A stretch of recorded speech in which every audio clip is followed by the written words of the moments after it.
Hi, I'm Rick Rosenthal. I directed this episode of Buffy, and this was the first Buffy I ever directed. And I'm Diego Gutierrez, and I wrote the episode, also the first episode I ever wrote.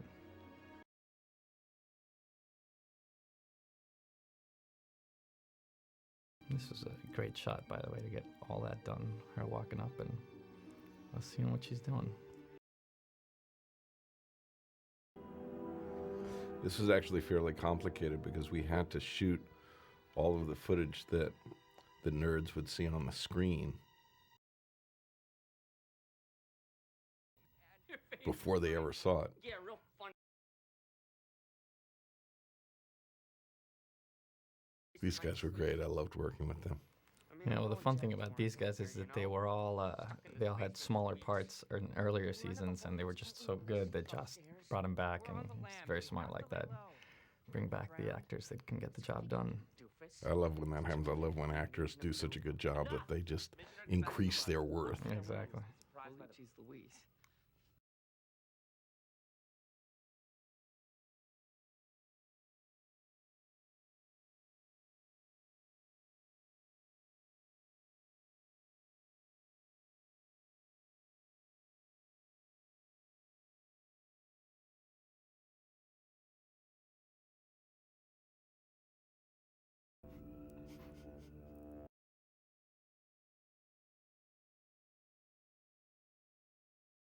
It's always good when an actor knows how to play an exotic instrument, Right. too. You know? Definitely on this show gets it done, calling all sorts of demons out. Oh, hi. You didn't, by chance, happen to...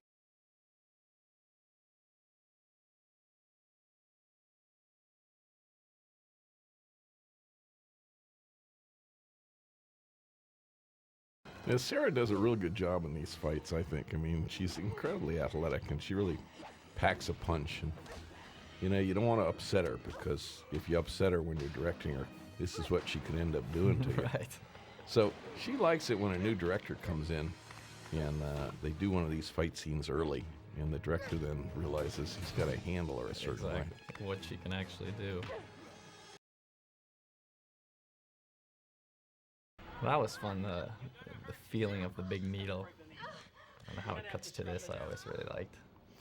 Well, I like the idea that you, the audience, are as surprised as she is, and all of a sudden you're not sure what's going on. And I thought the setup of this episode was really smart. In many ways, I wished it had been the last show of the season. Right. Because its premise, the idea that maybe the entire 6 years had just been a figment of her imagination, I thought was a really brilliant concept. Right. And I think it could have been a great cliffhanger.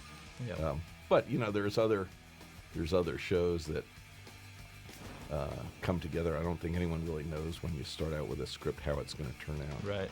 Yeah. Well, coming up with a concept for the show was a lot of fun, just because you know, the best, I think, Buffy episodes always get to the heart of the matter really fast, you know, and really put you into something that's very essential to the metaphor and what the characters go through and sort of Buffy's whole story. So this was a lot of fun like that. But I think you're right. I think it was interesting to place it in the middle of the season, just because it took, I think, a lot for the audience to take such a concept and have us believe that she actually might be in an insane asylum. Right. And to chew on that concept and to have it reverberate, I thought was great. I thought it was really a smart script. The other thing I really liked about it is it's one of the stronger emotional scripts that I have seen on Buffy, where the focus on her character and the emotionality of her character is so strong. Tara, how are you?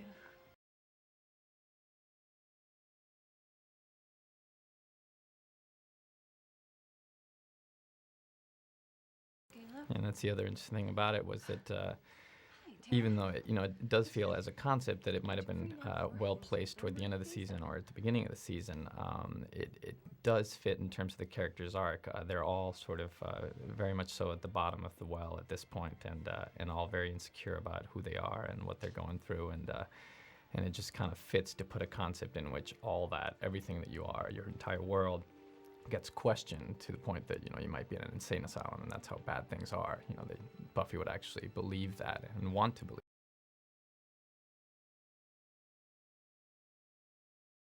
This might have been the last scene ever shot in the double meat. I'm not sure, but as I recall, the double meat was on its way out here. Yeah. I don't know if that's because America's just cutting back on burgers or what Right. the story is. I think it, Said if I didn't know.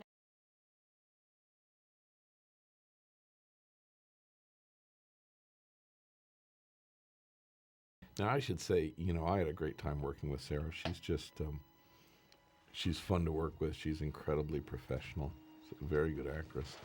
And she enjoys what she's doing, and she loved teasing me. yeah, she can be a lot of fun on set. Online, checking to see if Xander emailed. Yeah, that was one of the great things about writing on a show that's it's on its sixth season is the way in which you can just trust all these actors to get everything the way that you kind of envisioned it. That was one of the most amazing things for me to actually see the first cut of this, or the first cut that I saw. The way that it was just like, wow, this is exactly the way I pictured Buffy saying this, or Willow saying this, and all of them just nail it very, very professional way. Well, it's interesting. I think when the characters have evolved and you could then begin to write for those characters, the actors deliver. Right. And they deliver what you had in your head, and that's kind of fun. Sarah was going through a phase where her favorite catchphrase for me when I would direct her was, "You're not the boss of me." And the first time she sprung that on me, I thought, oh man, I'm in big trouble here. And then I realized she's just pulling my leg. Yeah, because she can be intimidating as well. But this year she shifted over, so "you're not the boss of me" is no longer the catchphrase. This year it's, "Don't tell me what to do." And you think from it, oh my God. And then you realize, oh yeah, that's Sarah, and she's just pulled it off. Yep. These guys are great to work with. You don't need to do a lot of direction, but when you see something that you think can be deepened or heightened, all of them are very responsive. Her suitcase is gone and some of her stuff.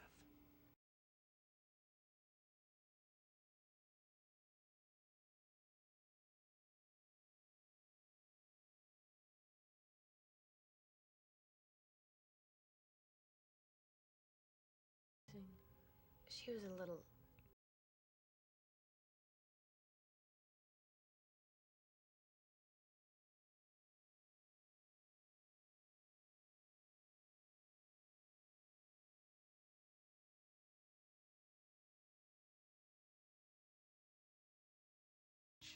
So you left her at the altar, but you.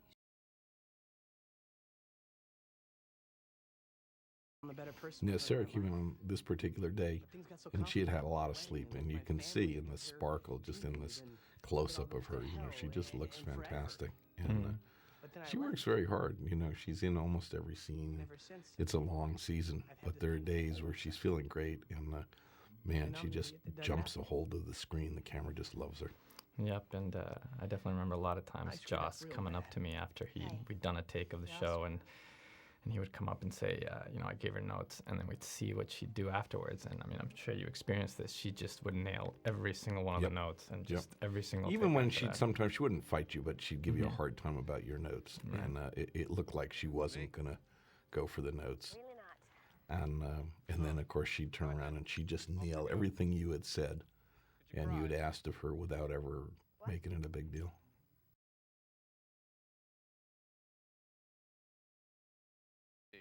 I love working with James too. He's a very interesting actor, and he's got a lot of depth. He's got a great physicality. Yeah, he's another case of a character that Joss's ability to really pick up on actors that are doing a good job, or characters that are going to have that much more depth, and developing them through the seasons. I mean, he just the Spike from 3 years before this to this Spike, just a completely different character in the best of ways. He's developed. Funny little footnote for me, the director of photography on Buffy, Ray Stella, was the camera operator on the first feature I ever did, which was Halloween 2. So to walk onto the set for the first time and see Ray's face, that was quite a trip, a flashback. Yeah, all sorts of good people working on the show. known you'd be tagging along.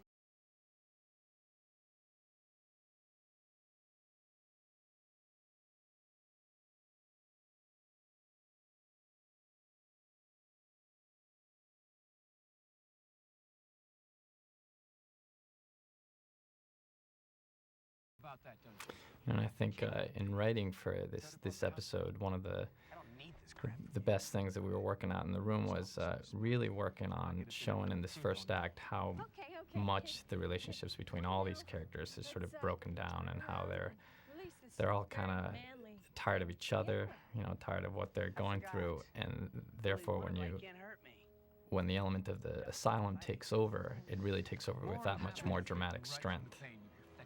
Well, because everything seems to be sort of going out of sorts, and so this makes more sense suddenly. You say, well, wait a minute, this actually could really be happening. Yeah, plus it's such a, it's as much as it was a great concept to come up with, it's not necessarily something that is totally out of left field. I think a lot of people, the moment they see the asylum, they're like, oh, of course, we've been looking at this thing and buying into this concept of these demons and these monsters and living in this world and living as a hero in this world, and it speaks to basically what the audience and the writers do when they go into the show. You buy a concept that is not real, and after a while you get to believe it, and you watch the show every week and you just believe that reality and what it stands for, and to break that down so immediately and in such a harsh way for the audience was I think speaks to a fear and an insecurity that we all have inside already, so it takes. I also thought structurally it was really interesting to intercut the kind of falling apart of the relationships in the present day with the flashback, if it is a flashback or a flash forward or wherever it is in time in the mental institution, that the two then begin to work on each other. They reinforce each other. Mm-hmm. The emotionality here and the emotionality of what they're all going through in the present day, right, flashing back and forth, to me was really interesting. It's a little tricky to pull off because you worry you're going to lose each storyline, but I think it was just parceled out in the right way so that the two storylines are crossing, but they're almost reinforcing each other. Yeah, no, I think another thing that Joss, I think, was pretty clear about when we were doing this episode was he didn't want to tip any reality one way or the other for the audience in terms of the way that we shot it or in terms of the way that, the film stock that we used or anything like that. He wanted both realities to seem as real on their own as the other, in the writing and all through, so that it's you as an audience kind of making the leap between the two and getting yourself confused as opposed to us manipulating you more than we needed to. Right, and in fact, that's why the starkness of the mental institution is so sort of realistic and not based in any way of sensing that it's a flashback or that it's a hyper-reality that doesn't exist. Right. You're meant to really be thrown now into the dilemma of which reality are we really dealing with? This certainly seems real, and it's real because we as the audience have always known this to be real, but the other reality is also incredibly real, and suddenly it begins to work on you. Well, if that reality is just as real, there are no effects, there are no gimmicks, there's no slow motion, there's no smoke. There's something very real about what's going on. It seems to be the collision of two real realities. Exactly. Yeah, and the progression is definitely there as well. Working in the room with all the writing staff and Joss, it was very deliberate. The way that at the end of the first act, because when you first start out, like you were saying, the audiences will tend to believe this reality more than they believe the other reality, even though the other reality in the insane asylum is something that we would see on an everyday basis. We're more prone to believe that there's an insane girl in some asylum believing all these delusions, and that obviously then any of this exists. So it was a really interesting layered process of taking the audience from this reality, which they buy, the reality of Sunnydale, to a reality that they are preconditioned within the show not to buy, but is actually very true and very real. And this could be someone in an insane asylum at any point. One of the interesting things about ending the first act was ending it on a dramatic beat of seeing Buffy's mom and dad and seeing them together and just that beginning to flip things around for us, just because, what is more heart-wrenching than seeing the mom that's now dead and the dad that left you, so long ago for Buffy, you know. So you begin to associate with the Buffy in the insane asylum slowly but surely. I liked Michael Warren in this part. A lot of people remember him from Hill Street Blues, and I'd worked with him a couple of years ago on an early edition. I just thought he had a great presence, and so when this role popped up, I immediately thought of him. He just brings a kind of gentle reality here, but you absolutely believe him again as being the kind of guy who might be in this kind of institution trying to explain the sort of deviations that patients have taken. Mm-hmm. Yeah, and again, I think part of what Buffy does really well as a show is that you don't want this guy to be someone that's scary and that's oh my God, the creepy doctor, what's he telling us, what's he doing? This reality must not be real. You want him to be as compassionate as possible, and as real as a doctor would possibly be in this situation. And that within itself, it's basically taking the reality, taking reality, life in general, and using it to make things even scarier. It's scarier for this guy to be so gentle and so nice. Benevolent, right. And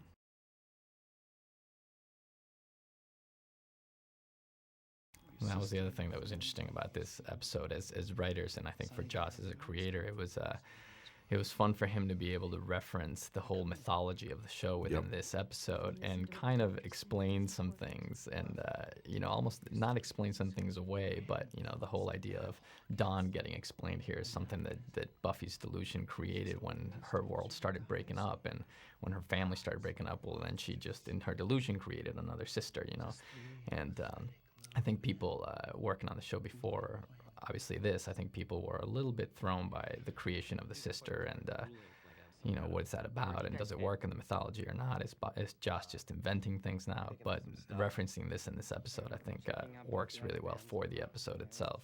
Right, and one of the things that anchors all of this is Sarah's performance, because there's such a sense of an internal search going on that in both realities, in the mental institution, you really get a sense that she's trying to piece it together and figure it out.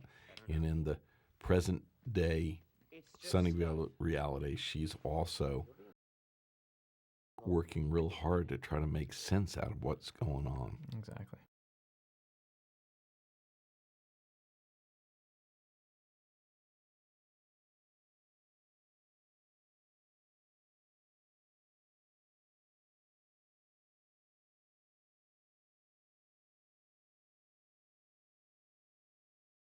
Again, this is kind of a fun comic relief for all of this, and they do a really good job, these three guys. Yeah, they do.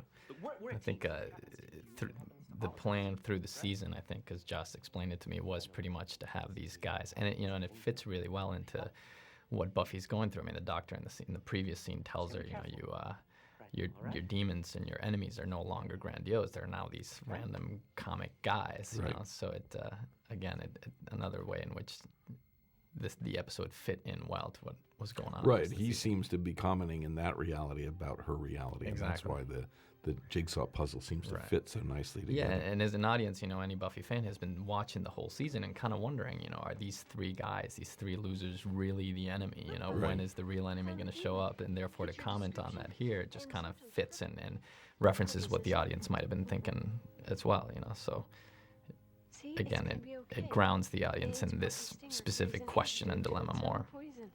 This was a pivotal emotional scene, I thought, for Buffy here, for Sarah to pull off. And I think that you begin to really now feel her caught in the two realities, not knowing where she belongs. And things begin to come out here. She begins to reveal some information that Willow never knew. Yeah. Yeah, it's another one of those scenes where I remember writing it and just, picturing Sarah doing it and stuff. And then, on screen, it's just like, wow, it's good enough that if it wasn't exactly the way I pictured it, it erased my previous picture of what it should be. And she just nailed it.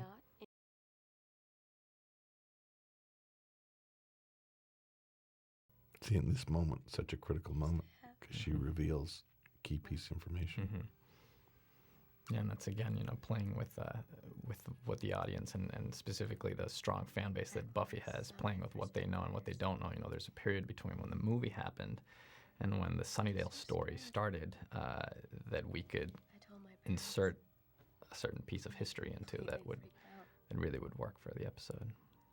Now, on a really sort of mundane level, just the level of filmmaking, it's really tricky to shoot inserts and have them integrate into a scene where they have emotional impact. And I thought we did a really good job here of finding, first of all, a little kid that looked enough like Sarah, so you believe that, and then just using just judiciously that image, that sort of idyllic image of the three of the family unit together, and the sense of loss, and she really nailed this scene. Yep. Hard to get that one tear to just roll right down there out of that left eye.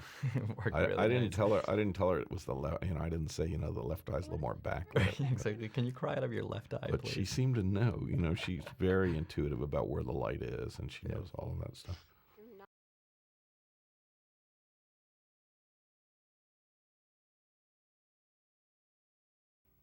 And Allison, of course, always coming through with amazing performances as well. You've got to trust. Yeah, Allie's an interesting actress in that, in this role, she has one persona, but I think, she could also break out in her own film, obviously. Yeah, definitely. I think Joss has always rooted for her to be in all sorts of things and do all sorts of stuff, because I think she's definitely a very underappreciated actress for what she can do. No, I think we'll see her as a leading lady fairly soon, carrying her, whether it's a series or a movie. I think she's got the chops and the looks to do it.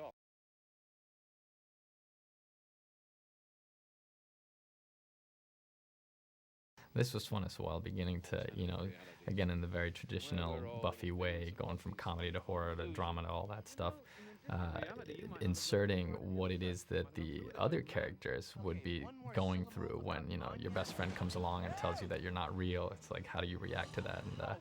And of course, immediately Xander and Spike were great sources of comedy within that situation.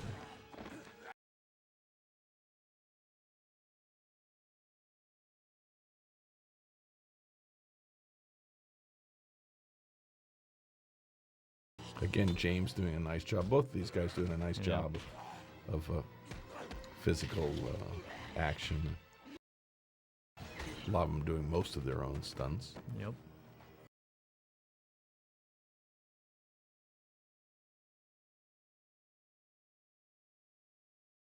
I like this. We worked hard to get it to be funny. Just the look on Nick's face is great. And again, you leave them on a kind of note of comedy and Nick's sort of comedic reality, and boom, you're right back into this, very dark, emotional scene. Yeah, and that's the thing, not being afraid of taking the audience on that ride, from comedy to darkness, and shocking them with that a bit I think has always been a strength of the show. Yeah, speaking of underrated actors, I also think Michelle has really come into her own, and she's wonderful in this scene. Yeah. And she's sort of grown up on this show. Yeah, she has.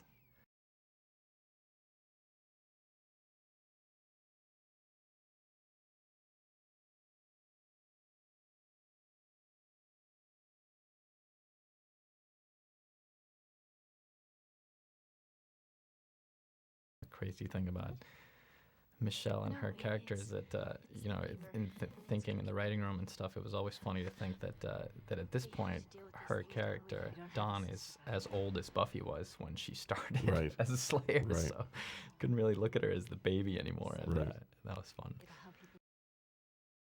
I also thought, by the way, just the restraints on the bed without ever making note. There's never a big close-up of them, but boy, you can't help but sort of see that as a detail of reality that's very strong. Yeah. They made her. Yeah, and at this point is when you begin to really, everything's just falling apart in Sunnydale. I mean, she's trying to explain this thing that sounds so silly to her parents, and spending more time in this reality begins to make you feel like, wow, imagine if you were a girl in an institution and all of a sudden you were seeing some type of clarity, and you didn't like your delusion anymore, wouldn't you want to get out?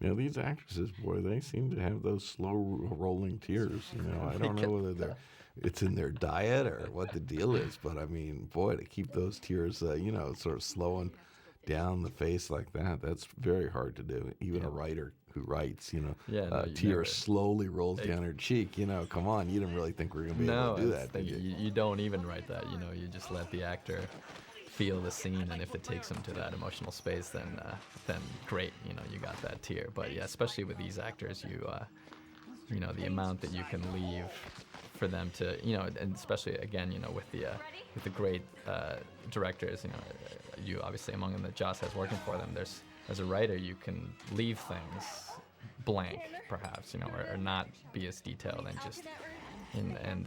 And it's almost a guarantee that it'll get done in a great way. Now, in contrast to all that, this was a great fun scene to shoot. You got Nick's comedy of constantly getting nailed by the demon. Yep.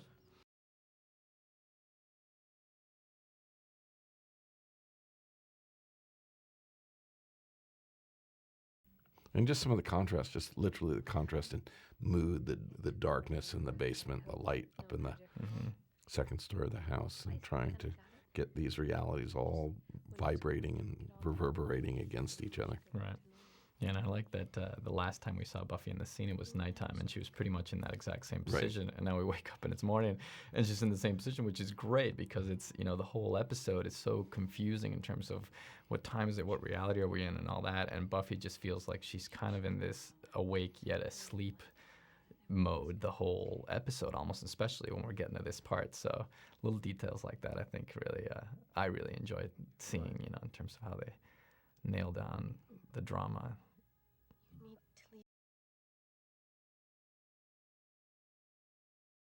And this was a great little speech for Spike, just because it really, again, it gets to the heart of what Buffy is going through and has become as a character. We tried to do a little something, where he steps forward, but the light is there. That one little moment is too bright, and we didn't really quite get the sizzle we wanted. But I hope the idea is clear. Yeah, no, so it can't was. Get close. And I love James in this speech, and he's a very responsive actor. You can suggest little things. He really liked the idea of that bit of light keeping him from getting closer to her and modulating this whole speech. I thought it was great.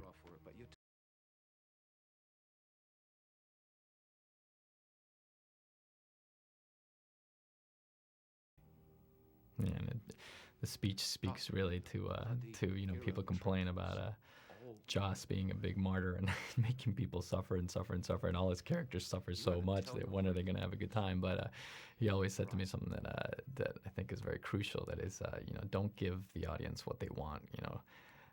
Give them what they need. Right. In that sense, and just, sounds a little like the Rolling Stones there. He may have been listening to he probably Mick Jagger a little too much. Yeah, I can see that. But again, it sort of works. It keeps you on your toes. Well, I believe the same is true in the language of film. That one of the things television does too often, I think, is in its cutting rhythms. Sometimes it's too rhythmic, and it constantly gives the audience exactly what they want when they want it, as opposed to withholding. Sometimes you need to withhold a close-up or withhold some information until it makes a stronger statement when you get what it is you have been waiting for.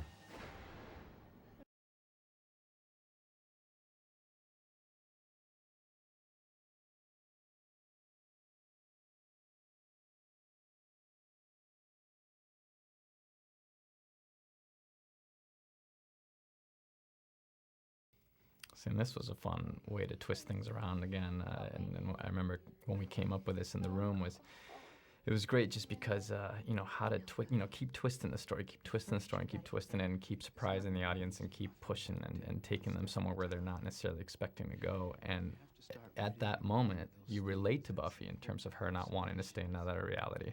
But the moment you come back in this act, she now suddenly, even though you relate to this Buffy in the asylum, and look at her, she's so sad and she's so tired of being in a delusion and being crazy. She wants to get out of it. But the moment we pop back into Sunnydale, the reality that we love with the characters that we love, all of a sudden Buffy's now the enemy. Right. Buffy's now the threat.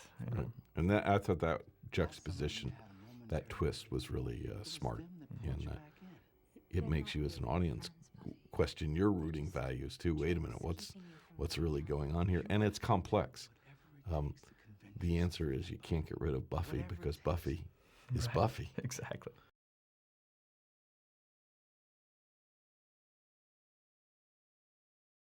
A great little piece of blocking to have Buffy be coming down the stairs and bumping right into Willow. Still pretty. And now it just gets a little creepy because we know, Still have the big bad the audience, we know what the characters who are with Buffy don't know. We've had the advantage of seeing all of this stuff working on her. They're in some ways innocent, and they don't get what's going on, and we go, oh my God, I can make Buffy's in trouble. something Right. big with energy. Yeah, but again, that's I think TV is getting more and more sophisticated these days because audiences are getting more sophisticated, and that's very exciting for anyone on the creative side of things because it just means that you really, A, you can play with that much more stuff, but B, you kind of have to push yourself to play with that much more stuff and play with their assumptions of what's going to happen or not, and really break the formulas down. And I think part of what was so fun about working on a show like Buffy is that that is the way that Joss thinks. He's constantly looking to undermine your expectations to give you something new and different, and this is definitely an example of that. And tell me your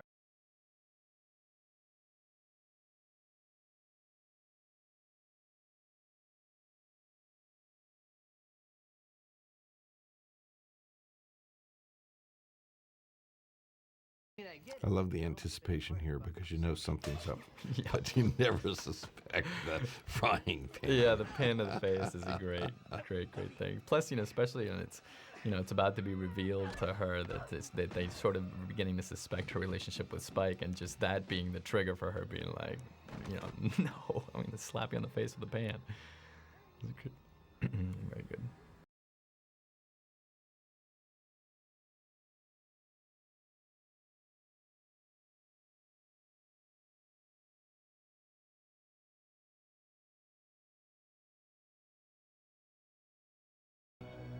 And that kind of shot, which you can't use very often, but it's great to have one of those sort of melodramatic sweep across and up to Buffy's face, and that's a perfect place for that. Just a lot of this stuff now begins to ratchet up. Yeah, well, definitely the third and fourth acts were all about now we know what's going to happen. We know what she needs to do. It's just watching it, and and again, in the way that she does it, very deliberately, very slowly. I think it helps to build the tension of the act. She's not rushing. She's just sort of knows what she's got to do. She's a little bit dazed, and it's just instead of it happening really fast, the longer it takes, the more excruciating it is. Right, and that's why we sort of shift a little bit here, just in terms of visual style, to this slow, relentlessly moving camera. And you just, there's an inevitability to what's going on now. I called for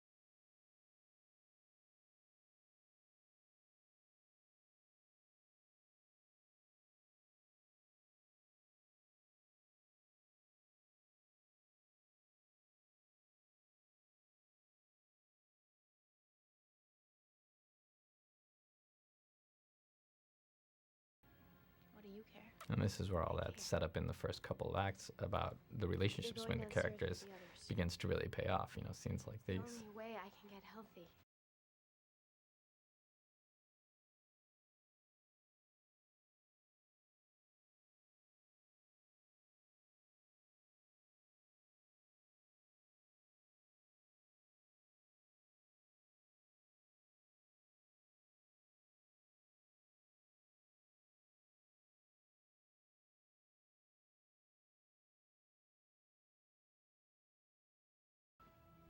You're just a trap for my.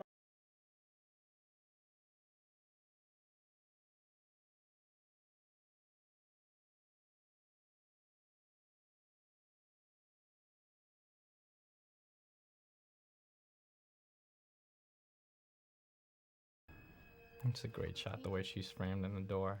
Look at I always really like that. She seems so helpless. This was a fun sequence to do, but you know, both these actors, they just get it. You don't have to say a whole lot to them, and sometimes a small space, which, you know, this set is fairly small, but sometimes a small space really defines what you can and can't do and how to move the camera here. I love this shot because of, again, the sort of stalking aspect of Buffy's character now. Chosen to fight demons and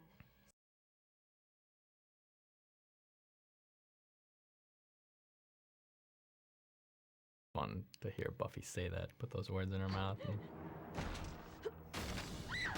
the girl was sleeping.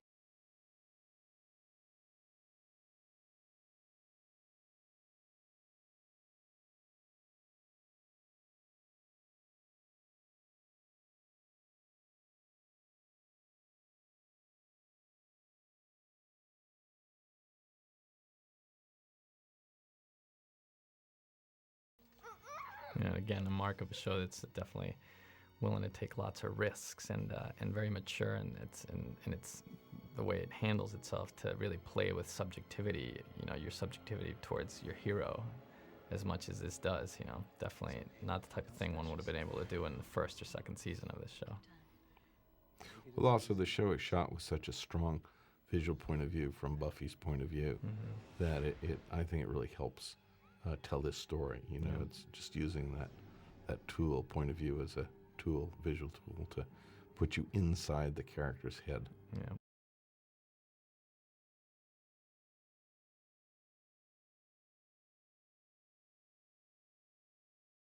And, you know, again, using this guy very much so as a tool at this point, where, you know, this whole time you're wondering, wow, is she really going to be able to kill her friends? But then, you know, the monster being there is just perfect for her not even to have to deal with that emotionally. You know? Right. And I think it's a really strong act out. You know, we've set the monster loose, metaphorically.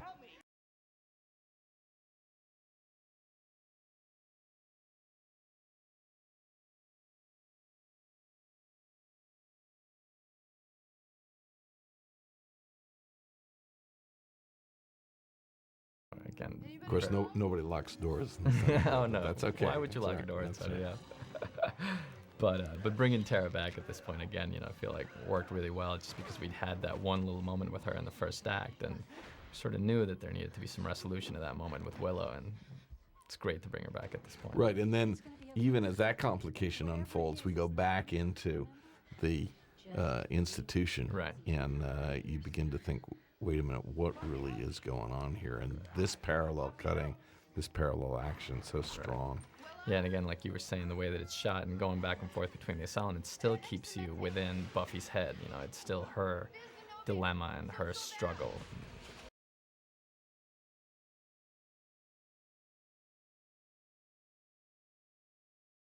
That's a particularly nasty piece of Well, then she feels bad about it, you know, Right. which is great. And again, she feels bad in the alternate reality. So it seems like the two are coming together, and they're beginning to inform on each other. It's kind of interesting that way. It just keeps it going. So now you're coming back and forth, but you feel like the same storyline is going forward. Right.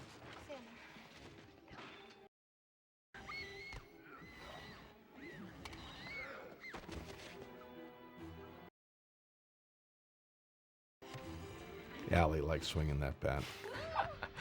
I can see that. And that's great. I mean, that right there is just a testament to how good she is. You know, you can almost see her seeing. Right, and these for a things moment you're inside not her head. sure. I mean, what we were going for is that you're not sure that close up. You're not sure which reality you're in. You don't know for a Right. moment. Is she under the stairs watching, or is she Right. in the asylum? And Exactly. that's the key moment of crossover. Now you're really confused. You go, which is the right reality? Always be with you.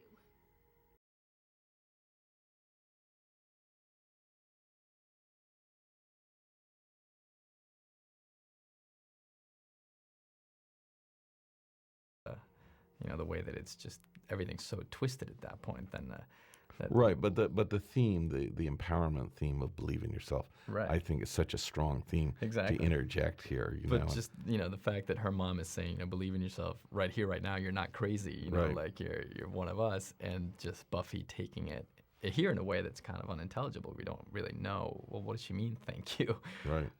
And then she takes her mom's inspiration and uses it in the other reality. So.